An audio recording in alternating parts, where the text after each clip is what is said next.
Welcome back, guys. Fate here. Today we're going to do something a little bit different. We're going to do a quick fire method of presentation. I had to split this video off into a part 2 for that endgame loop. Otherwise it would have just been too long. This video is going to go over where to obtain gear at level 50 and how to upgrade that gear. Without further ado, let's get into it. Green gear. If you have it at level 50 and it's not +6, you're holding yourself back. You're not saving resources, you're just making the game harder for yourself. Any green gear you still have equipped, get it to +6. If you do find better green gear, you can transfer the entire +6 over to that new green gear as shown here. This is a terrible example, but you can do it. I have this +0 and I just +6 this. I'm going to take that and move it over.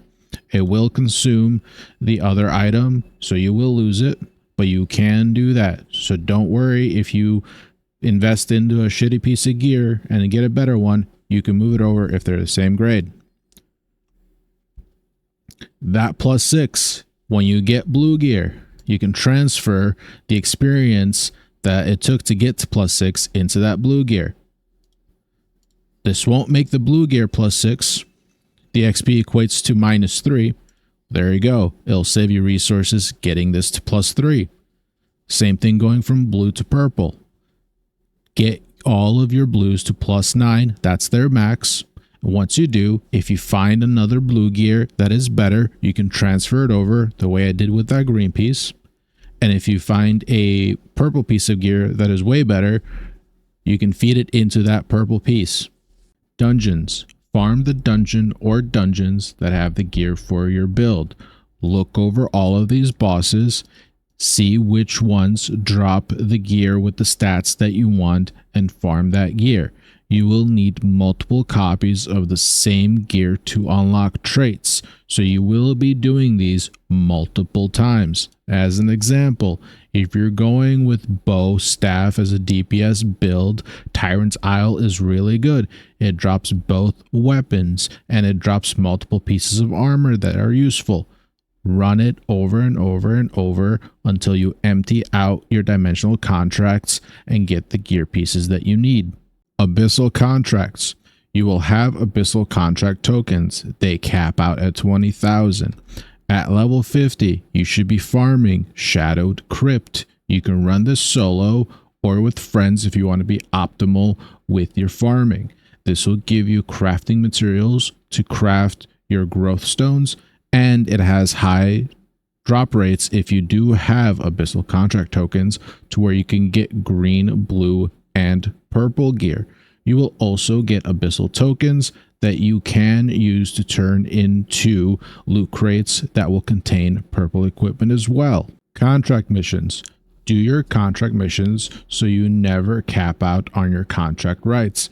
I made a video going over this already, but what you want to do is come in here, select one, refresh, and select another one, and then refresh, and you're trying to find the contract that has the purple sack. These purple sacks have an RNG chance of giving you blue and purple gear. World bosses. Open your map, click this stack icon on the left, click the calendar, and you will see the timers for these bosses. The swords will be conflicted, PvP is enabled. The blue bird will be peaceful, there is no PvP. You can click on each one of these and then you can see its loot table, see what items they drop. You want to do these whenever they are up, and you want to do the ones that are beneficial for you. This gear is extremely good, and in a lot of cases will be better than the gear you can get anywhere else. Do these whenever they are up. Join a guild. This game is guild heavy focused. When you join a guild, you will be able to do these guild raid bosses depending on your guild level. These are identical to these world bosses, but you don't have to compete with other people, just your guild members, and they have the same or similar loot pools. So again, always be in a guild, always do these whenever they are available. They are weekly locked to how many times you can do it, so you want to do it every single week. Weekly missions. For any of you who played World of Warcraft, this is kind of like your vault. You will be able to do these missions, and then when the week ends or the new week starts, you can then open those boxes and you will have a chance to select one of the items that pop up. All the items that are available here will be purple.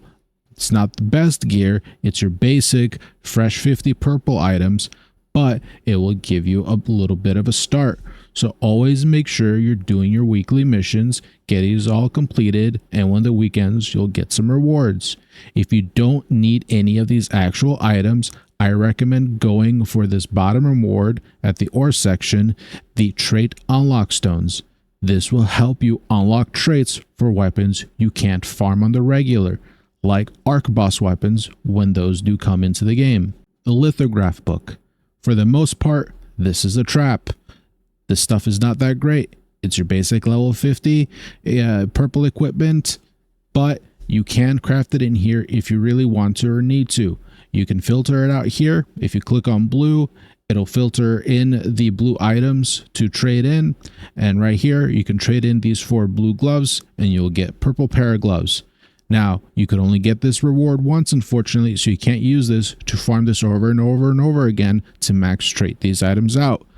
Early in the game and at level 50, a lot of people will just hit add all, and they will waste these items. Be careful. Only do this if you really want or need this purple item or the blue items, really. Quickly going over item traits.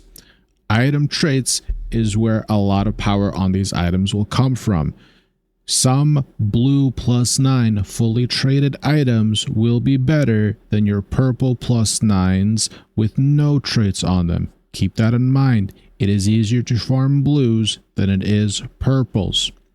Going into that, to unlock additional trait slots, this helmet only has 1 trait unlocked by default, and then the other 2 are locked. To unlock those traits, you need the exact same item.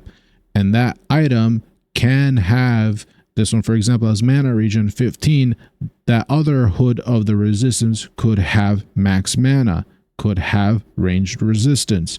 You want to find the exact same item with a different trait. And when you do, you can come in here, and I'll show you with these pants, you can feed it in and unlock that second trait. This is not a good example because these traits suck, but my first pants have ranged endurance. The second pants are the exact same ones with ranged evasion. So what I can do, I can click on that, I can unlock the trait, and now my main pants have both traits unlocked. And if I want that third one unlocked, I need to go and find an exact pair of Glade Stalker trousers with a different third trait, and I can put it in there. To enhance a trait that's already in there, for example, this chest piece has ranged endurance 40. Again, not for me, I don't want that trait, but for the sake of this, we're going to use it.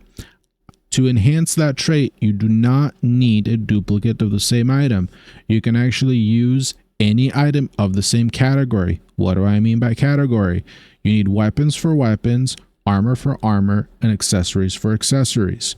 So for this chest piece, I already have a chest piece that has ranged endurance, meaning I can take that ranged endurance and upgrade the one on my purple chest piece.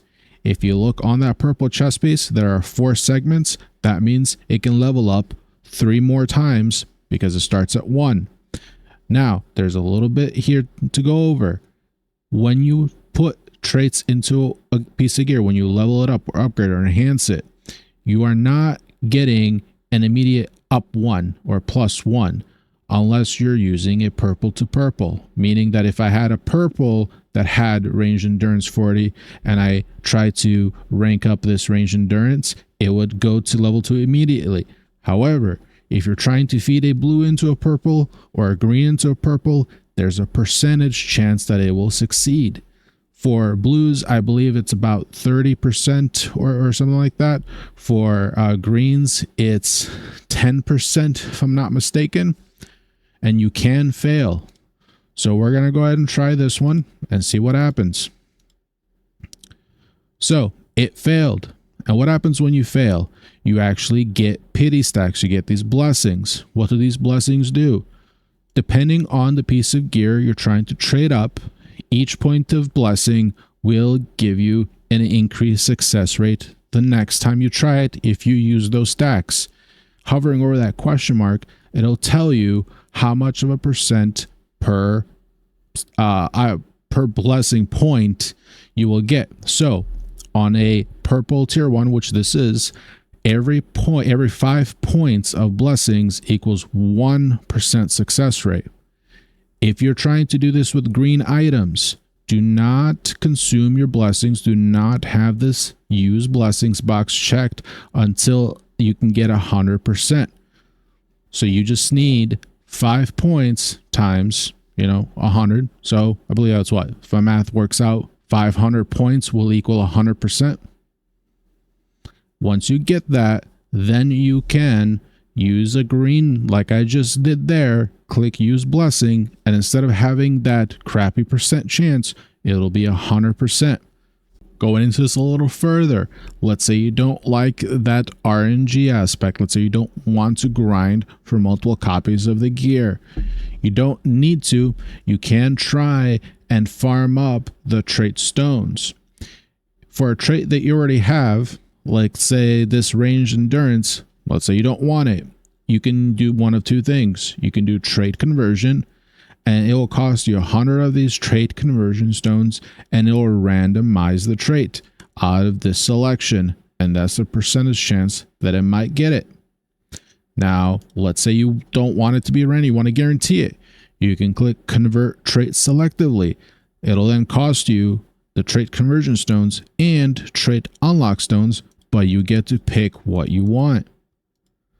Same thing with unlocking. If you don't want to get a duplicate of this exact chess piece with the correct trait that you want, you can click here and you can click unlock trait selectively, and then you can unlock whichever trait you want manually that way.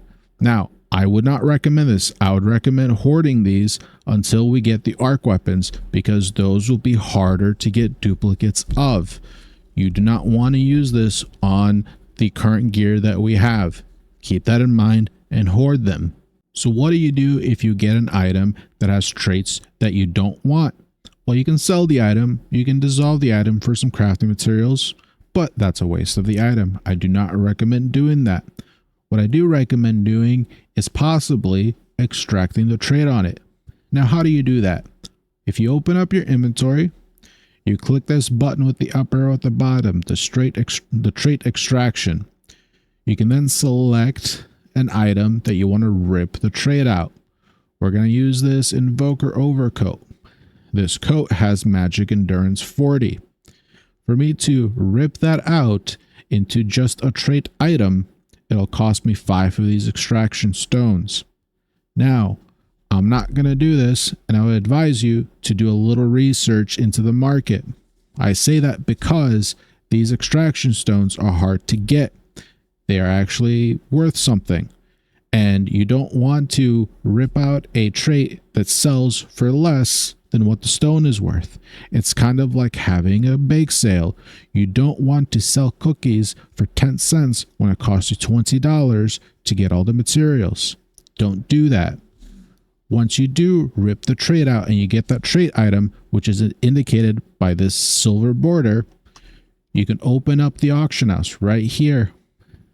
You can then click sell and then list the item for sale. When somebody buys it, it's being bought for Lucent, which is your premium currency. You can then turn around and go and buy the actual trait that you did want.